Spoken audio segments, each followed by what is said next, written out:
Hello everyone. Um, Today we will look at a different condition related to anxiety, a continuation of the part 3. We are looking at a set of phobias or fears. So fear or phobia is something that each one of us have, afraid of little things like exam phobia or fear of lizards, spiders, etc. But when we are looking at a phobia that is psychologically impairing, is mainly a fear that is continuous and disabling kind of a fear, which is the person is aware that what they're afraid of is a very minor thing, but then they are unable to control that fear because of that high anxiety state that they are in when they are exposed to this fearful situation. So most of these fears they avoid, and then that's how they manage it. Most of the time they keep it secretive, that they are afraid of such things, and then they actively avoid such situations. So that's how the fears continue, and then they actually become much more long term and disabling to the extent that they start interfering into their daily activities. So this is about the fears or the phobias that we are going to look at today. So looking at the categories or the different types of fears, we mainly categorize the fears into three kinds. Simple phobias or simple fears. Agoraphobia is more like a cluster of fears. We'll go into detail about each briefly after a while. So there are simple phobias, there are agoraphobias, and there are social phobias. Okay, as the name simple phobia, the name phobia, simple phobia says, it is fear about a specific kind of a situation or a specific object. Fear of spiders, fear of rats, fear of cats, anything for that matter, fear of heights.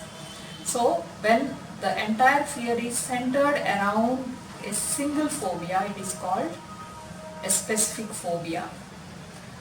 And the second kind of phobia is the social phobia, which is much more complex compared to the simple phobia. So it is more to do with varied social situations while they are interacting in the social situations, and most of these fears are unobservable or not observable outside, but then the person's mind, the negative thought process related to whether people evaluate me in negative sense, or are they going to criticize me, or something like do they reject me, especially during when they are indulging in public speaking or eating publicly or writing publicly. This is where they are caught with these kind of fears related to negative evaluation.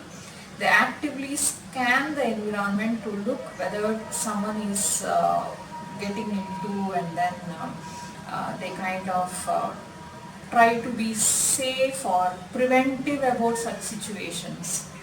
So for example, like they come up with some safety reasons saying that the boss is very aggressive, that's why I left the job, while their actual fear would have been about taking a complex role of conducting a seminar or presentations.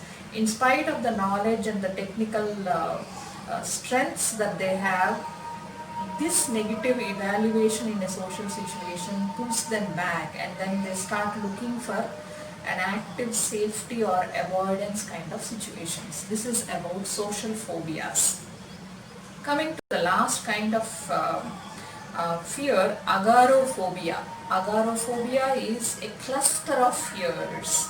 Fears related to being in crowded situations, fear of being in a kind of closed kind of environments, like say for example movie theaters or any closed spaces where they feel that they might be entrapped or they might be enclosed in a kind of limited space.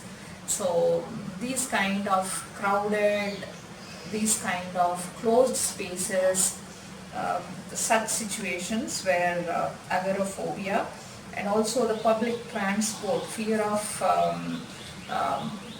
traveling through public transport or being away from home, where they have these safety concerns. What if something uncontrollable happens?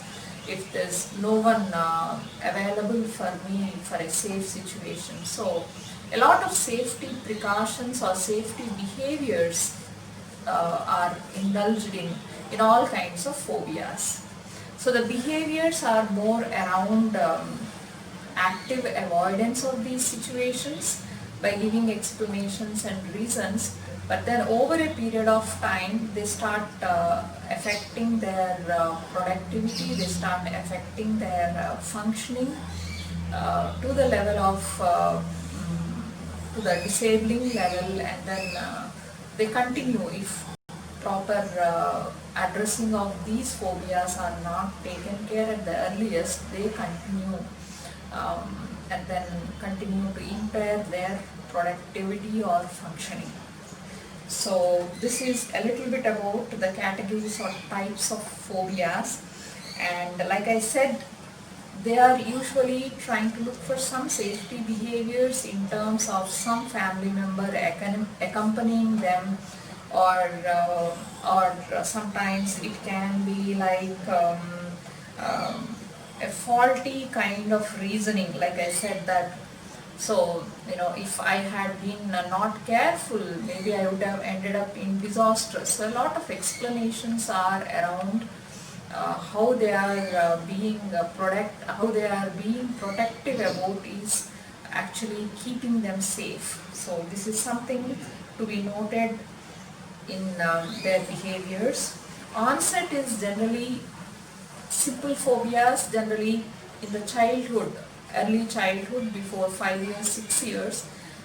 Simple phobias are considered as normal, but over a period most of them will overcome them, while some, because of the conditioning factor, we call it conditioning, direct conditioning. Let us say if the person is in a little bit of fearful or tensed kind of situation when the incident happened. Let us say that a child is playing with a puppy dog and then accidentally or for the sake of fun pulled its tail and then had bitten by the dog, and then naturally the child gets terrified, and then with repeated exposures of these kind, they start gradually, it doesn't happen with one incident, over a period with repeated instances of this kind, they start developing into phobias. So looking at the causes or the factors or the reasons, like I said, like in most of the anxiety conditions, the primitive safety environment, like as we are growing up as a human race, a lot of these safety mechanisms that we have adopted, keeping safe ourselves, so is the flight and fight mechanism. Most of the times here what happens is the flight mechanism, not so much of fighting, it's more, like I said, avoidance, flight mechanism. We call it fleeing from the situation, or sometimes it can be a freezing, that the person will get rooted to the spot where they are exposed to this fearful situation, either fleeing or freezing kind of reaction that the person has. The causes are mainly learned. Most of the times the fears or the phobias are a result of the learned conditioning behavior. So it can be a direct conditioning, like I said about the example of the child getting afraid of a dog when bitten. That is called direct conditioning. Another kind of conditioning, we call it vicarious conditioning. Vicarious conditioning is where they are hearing the narration of someone who is afraid. So they are not directly conditioned themselves, but then they are hearing a kind of fearful account of someone going through, or just by someone going through this as an observation also can produce these kind of fears. So for us to move on to the treatment of these phobias, we don't have to really know what is the reason, how it has developed. So that's what, it's not very important here as to reason, but most of the times the reason is a learned conditioning behavior. So this is where we have to look at. So coming to the symptoms or the kind of signs, or how do you actually recognize the person is going through a kind of phobic anxiety.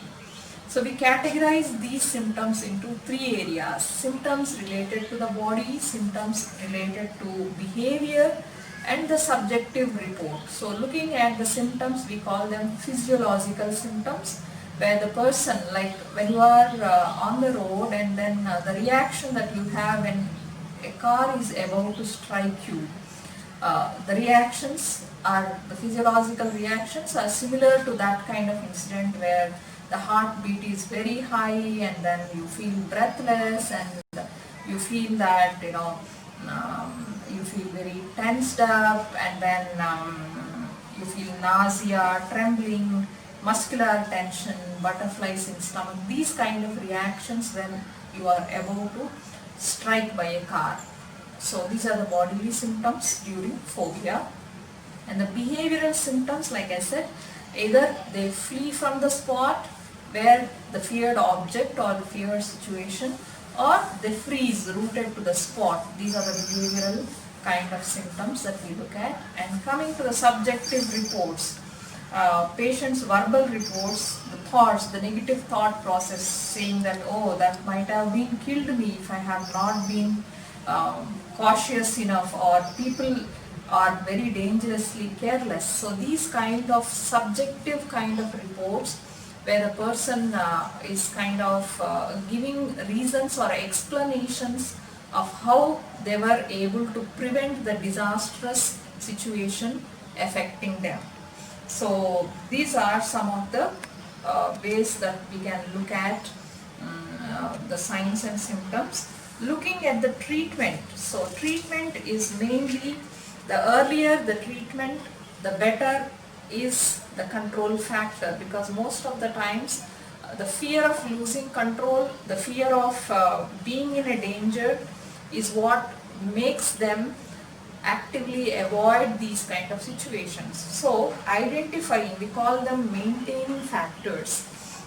So the maintaining factor could be a person or a close family member trying to protect them from not exposing to these situations as a way of helping them, could be a maintaining factor, or actively avoiding such situations itself is maintaining factor. So in order to treat the condition, we need to actually identify these maintaining factors.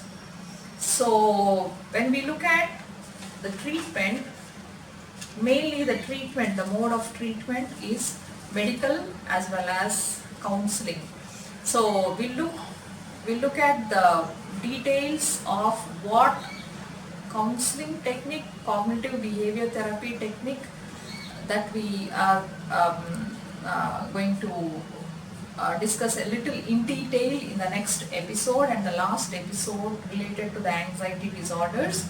But here, what helps for the phobias mainly is the exposure therapy. We call it systematic desensitization. So as the name systematic desensitization, the client or the patient is gradually exposed to the feared object or situation, sometimes in the real life, sometimes in the imagined. Like say for example, if it is a fear of flight, we can't always bring in a real life situation. So an imagined kind of program where a graded exposure in an imaginal way also is one scientific way of exposing the person, that the situation is under control and they are not really disastrous, and it's more like an evidence that the client gets into, that yes, these are the safe situations, and the more I avoid them, the more they make me dysfunctional. This is more like seeking an evidence which will help them to kind of gradually move out of these fearful situations. So looking at how progressive the patient can become with this kind of counseling sessions mainly depends on how early they approach and how systematically and how methodically they practice them in their day-to-day life situations. So there is a significant qualitative difference that can be brought in their lives had the practice of the scientific techniques learned in the CBT sessions are practiced in their day-to-day lives. So this is in brief about what different kinds of phobias are and how these phobias can impair one person from